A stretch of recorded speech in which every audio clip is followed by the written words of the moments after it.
The school resource officers, SROs, we have 18. They cover 17 schools. Their main role is pretty much school safety. They're there to protect the people inside that school. While they do that, they develop a lot of relationships. There's a lot of mentoring. So we have a story we'd like to share with you, the 3-generational SRO relationship of students that were in a school with a police officer that mentored them. My father was a police officer with Oklahoma City for 32 years. I began working at the Oklahoma County Sheriff's Department, and then they began their school resource program. So I was chosen to be in the Crooked Oak schools. I was assigned to the middle school at that time. A lot of law enforcement officers and school resource officers, they go into their job hoping that you can make a difference in somebody's life. I mean, that's the number one thing most of us say. Why do you want to be a police officer? To help somebody. And there's a lot of different circumstances that you don't know if you did or not. So I went to Crooked Oak High School, Crooked Oak Public Schools. I was a roughneck. It's an unwritten rule there, living in the South Side, the people that I grew up around, that we just didn't like police. But they had these county SROs there. It was law enforcement there, but with their guard down. So we could let our guard down. Without them knowing, without the police officers knowing that they're influencing us, they were. And one of them was Kim Spencer, who's now Teachman. So I struck up many conversations with her, and I talked to her about law enforcement. There was a lot of kids that were doing drugs, that were in gangs and everything, and I was around all of that. I knew I didn't want to be a part of that. I want to be an athlete, so I was playing football. One of the things that she told me, I can remember this like if it was yesterday, she told me that Oklahoma City was the best department in the state. I never thought I would become a police officer. I thought I would go into banking or something like that. And I applied and got hired on in 2004. You could make such an impact and a difference. And I didn't even realize why he came to the city. I asked him once, and then he told me it was me. It really touched my heart because it let me know that, oh, okay, so you know what you were trying to do, really, it did work out. While I was on patrol, my lieutenant at the time, he called me one time and he said, hey, I think you'd be really good at the SRO position. I got assigned to several middle schools and my goal was to become a high school SRO. Grant came open and I started at Grant. I loved working with high school age kids. I loved being in the halls, having kids come talk to me, just like I talked to Kim, being approachable. There was a weight room. I'd take off my uniform and work out with them, just to show that, hey, we are human too. So I was born in Oklahoma City. I've been here my whole life, Southwest Oklahoma City. My father passed away. We moved houses. My mom picked up an extra job, so I started helping her with that extra job when I was 13. I went to Jefferson Middle School, just hanging around with the wrong crowd, hanging around with gang members, just doing things I wasn't supposed to be doing. A dark time in my life. And then that's when I went to U.S. Grant High School. And around this time, I was extremely overweight, so I started eating better and working out a little bit. But that wasn't really cutting because I was still hanging around with those friends. I would skip class a lot until I started hanging around with Sergeant Campos, which was the SRO at U.S. Grant High School.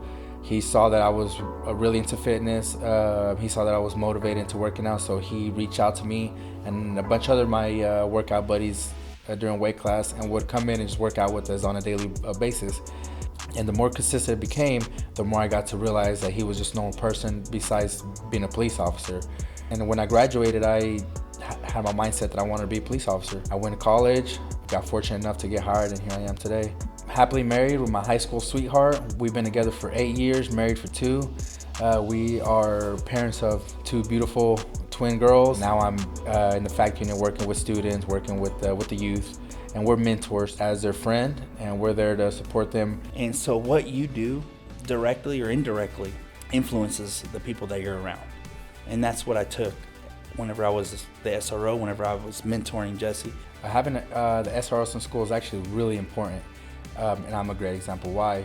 I think it's important to have school resource officers in school because it's worth it. It ends up changing you as well, and it impacts you as a person. The school resource officers play a huge role with the mentoring and the relationship building. It has a far-reaching impact in those students' lives that spread through the community.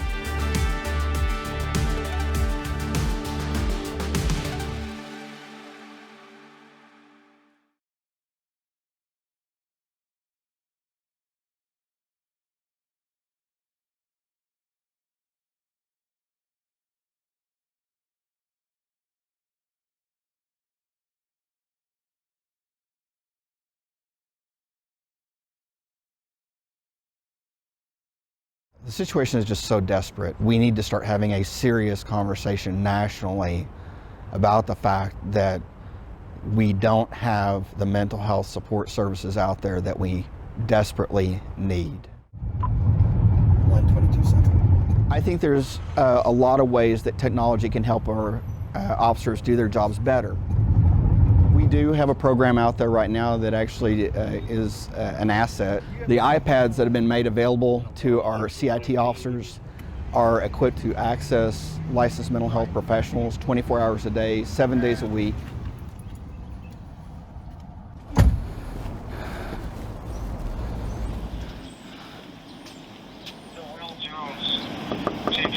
What's going on?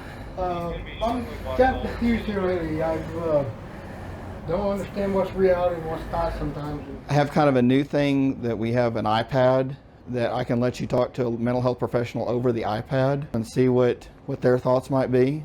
And let's let you talk to somebody from Hope and let's see what we can make happen from there. And then once you get finished talking to them, we'll come up with a plan. You called me and you wanted help, and that's what I'm going to get you, okay?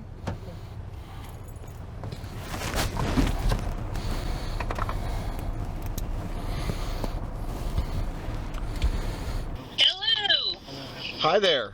He called 911, and asked for us to come talk to him about some resources and some help. He's in the back seat of my car, and I'd like to just hand him the iPad, let him talk to you, and let you see what you can make happen. I'll just let you guys talk for a little bit, okay?